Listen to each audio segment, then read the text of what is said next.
Today, I am nominating Mary Jo White to lead the Security and Exchange Commission and Richard Cordray to continue leading the Consumer Financial Protection Bureau.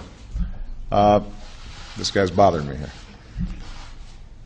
As a young girl, Mary Jo White was a big fan of the Hardy Boys. I was too, by the way. Good. Yeah.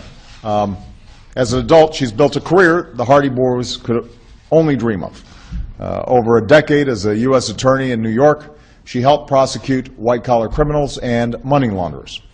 In the early 1990s, she brought down John Gotti, the head of the Gambino crime syndicate, and she brought to justice the terrorists responsible for bombing the World Trade Center and the American embassies in Africa.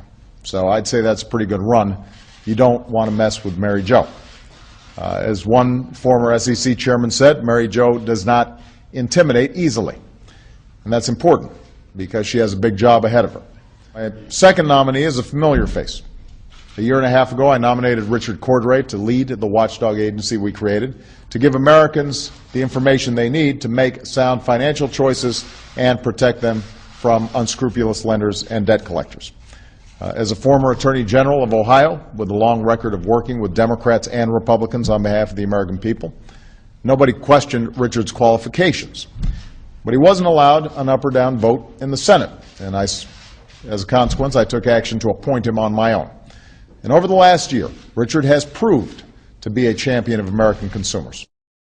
To the White House, where this afternoon, as you saw earlier, the president sat down for an interview with CNBC's John Harwood and The Fly.